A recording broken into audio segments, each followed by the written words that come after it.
Anglo Indian war ವಿಶೇಷ ಕಾರ್ಯಕ್ರಮಕ್ಕೆ ಸ್ವಾಗತ. ನಾನು ಮಹಾಂತೇಶ್ ಹಿರೇಮಠ. ಈ ಸಲ 2026ರಲ್ಲಿ ಮತ್ತೆ ಇತಿಹಾಸ ನಿರ್ಮಿಸೋದಕ್ಕೆ ಸೂರ್ಯಕುಮಾರ್ ಪಡೆ ಸಜ್ಜಾಗಿದೆ. ಜೇಕಬ್ ಬೆತ್ತಲ್ ಏನೋ ಇಂಡಿಯಾಗೆ ನಿಜವಾಗ್ಲೂ ಬೇತಾಳದ ತರನೇ ಕಾಣಿ. ನಿಜವಾಗಿಯೂ ಕ್ರಿಕೆಟ್ ನಿನ್ನೆ ಗೆದ್ದಿತು ಅಂತ.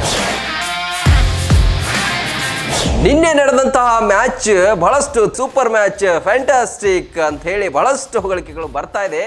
ಅಷ್ಟೇ ರೀತಿಯಲ್ಲಿ ಇಂಡಿಯಾವನ್ನ ಬೈದವರು ಇದ್ದಾರೆ, ಇಂಡಿಯಾವನ್ನ ಹೊಗಳದವರು ಇದ್ದಾರೆ. ಎಷ್ಟರ ಮಟ್ಟಿಗೆ ಅಂತ ಹೇಳಿದ್ರೆ, ಯಾವ ರೀತಿಯಾಗಿ ಸ್ವಾತಂತ್ರ್ಯ ಸಂಗ್ರಾಮದಲ್ಲಿ ಭಾರತ ಬಿಟ್ಟು ತೊಲಗಿ ಬ್ರಿಟಿಷರೇ ಅಂತ ಹೇಳಿ ಯುದ್ಧಗಳನ್ನ ಮಾಡಿದ್ರು, ಹೋರಾಟಗಳನ್ನ ಮಾಡಿದ್ರು, ಅದೇ ರೀತಿಯಲ್ಲಿ ನಿನ್ನೆ ಬಹಳಷ್ಟು ವಿರೋಚಕತೆಯಿಂದ ಭಾರತದವರು ಹೋರಾಡಿ ಹೋರಾಡಿ ಹೋರಾಡಿ ಗೆದ್ದಂತಹ ಪ್ರಸಂಗ ನಿರ್ಮಾಣ ಆಯಿತು. ಎಸ್, 10ನೇ ಆವೃತ್ತಿಯ T20 ವರ್ಲ್ಡ್ ಕಪ್ ಇನ್ನೇನು ಅಂತಿಮ ಹಂತಕ್ಕೆ ಬಂದು ತಲುಪಿದೆ. ಮೊದಲೇ ಸೆಮಿಫೈನಲ್ನಲ್ಲಿ ಆಫ್ರಿಕಾವನ್ನ ಬಗ್ಗುಬಡಿದಂತಹ ನ್ಯೂಜಿಲೆಂಡ್ ಫೈನಲ್ಗೆ ಎಂಟ್ರಿ ಕೊಟ್ಟರೆ, ನಿನ್ನೆ ಬ್ರಿಟಿಷರ್ ಅಂದರೆ ಆಂಗ್ಲರನ್ನ ಸದೆ ಬಡಿದಂತಹ ಇಂಡಿಯಾ ಫೈನಲ್ಗೆ ಲಗ್ಗೆ ಕೊಟ್ಟಿದೆ.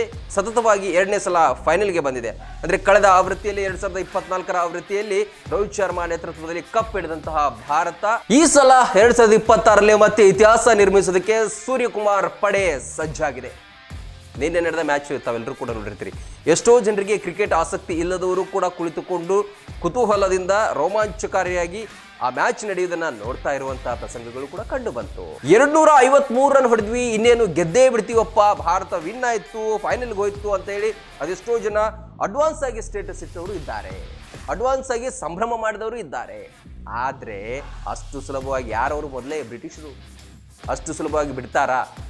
ಅವರು ಕೂಡ ನಾವೇನು ಕಮ್ಮಿ ಇಲ್ಲ ಅನ್ನೋ ರೀತಿಯಲ್ಲಿ ನಾ ಬಿಡೆ ನೀ ಕೊಡೆ ಎನ್ನುವಂತಹ ಮಾತಿದೆಯಲ್ವಾ, ಆ ರೀತಿಯಲ್ಲಿ ಈ ಪಂದ್ಯಾಟ ಸಾಗಿತು. ಆರಂಭದಲ್ಲೇ ವಿಕೆಟ್ ಅನ್ನು ಕಳೆದುಕೊಂಡಂತಹ ಇಂಡಿಯಾ ನಂತರದಲ್ಲಿ ಸಂಜು ಸ್ಯಾಮ್ಸನ್ ಸತತವಾಗಿ ಅವರ ಏನು ವೆಸ್ಟ್ ಇಂಡೀಸ್ ವಿರುದ್ಧವಾಗಿ ಆಡಿದಂತಹ ಗೆಲ್ಲಲೇಬೇಕಾದಂತಹ ಒತ್ತಡದಲ್ಲಿಯೂ ಕೂಡ ಅವರು 97 ರನ್ ಹೊಡೆದಿದ್ರು. ನಿನ್ನೆಯೂ ಕೂಡ 89 ರನ್ ಅನ್ನು ಮಾಡಿದ್ರು.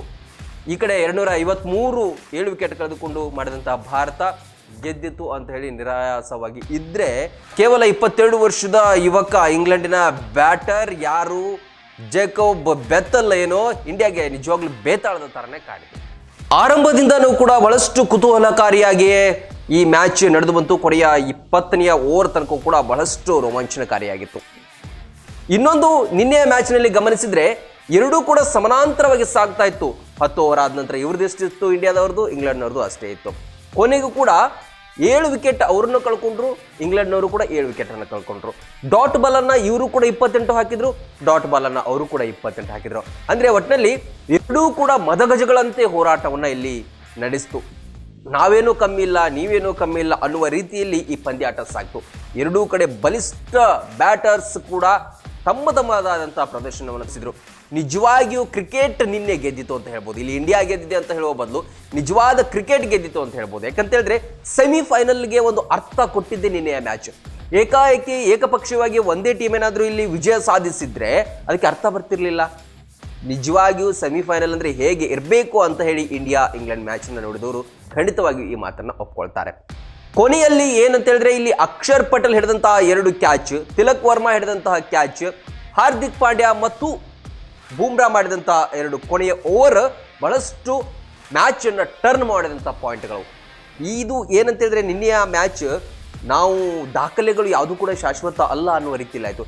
254 ರನ್ ಚೇಸ್ ಮಾಡಬೇಕು ಅಂತ ಹೇಳಿದ್ರೆ 253 ಹೊಡೆದಿದ್ರು, 254 ಟಾರ್ಗೆಟ್ ರೀಚ್ ಮಾಡಬೇಕು ಅಂತ ಹೇಳಿದ್ರೆ ಬೇರೆ ಯಾವುದೇ ಟೀಮ್ ಆಗಿದ್ರು ಕೂಡ ಆಲ್ಮೋಸ್ಟ್ ಸ್ಟಾರ್ಟಿಂಗ್ ಅಲ್ಲೇ ಫಾಸ್ಟ್ ಆಗಿ ಹೊಡೆಯೋಕೆ ನರ್ವಸ್ ಆಗಿ ವಿಕೆಟ್ಗಳನ್ನು ಕಳೆದುಕೊಂಡು ಹೋಗ್ತಾ ಇತ್ತು. ಆದರೆ ಆ ಇಂಗ್ಲೆಂಡ್ ಅದನ್ನು ದಿಟ್ಟವಾಗಿ ಎದುರಿಸಿತ್ತು. ಇಲ್ಲಿ ಏನಂತ ಹೇಳಿದ್ರೆ, ಭಾರತ ಗೆದ್ದಿದೆ ಅನ್ನೋಕ್ಕಿಂತ ಸೋತು ಗೆದ್ದ ಇಂಗ್ಲೆಂಡ್ ಅಂತಾನೆ ಹೇಳ್ಬೋದು.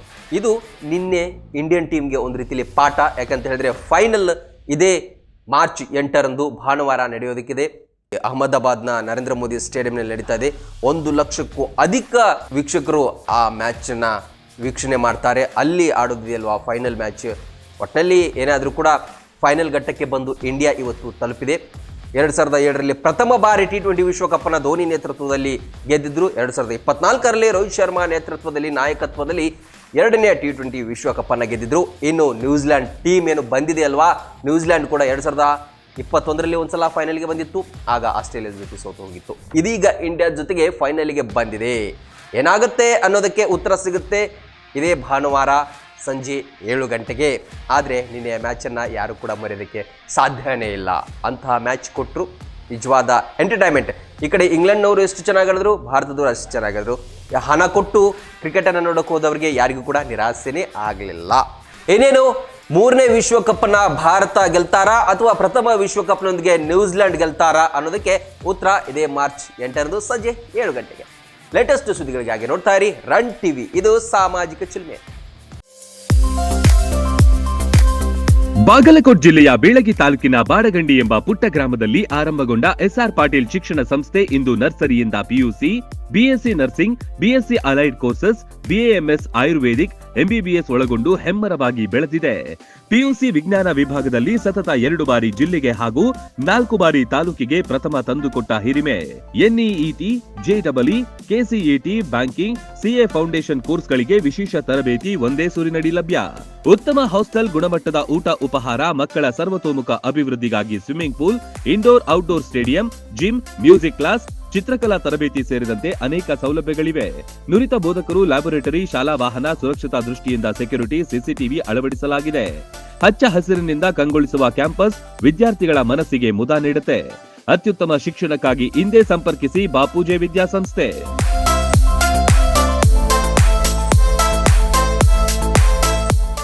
ರನ್ ಟಿವಿ ನ್ಯೂಸ್ ವಿಡಿಯೋಸ್ ನೋಡಲು ಸಬ್ಸ್ಕ್ರೈಬ್ ಮಾಡಿ, ಬೆಲ್ ಐಕಾನ್ ಪ್ರೆಸ್ ಮಾಡಿ.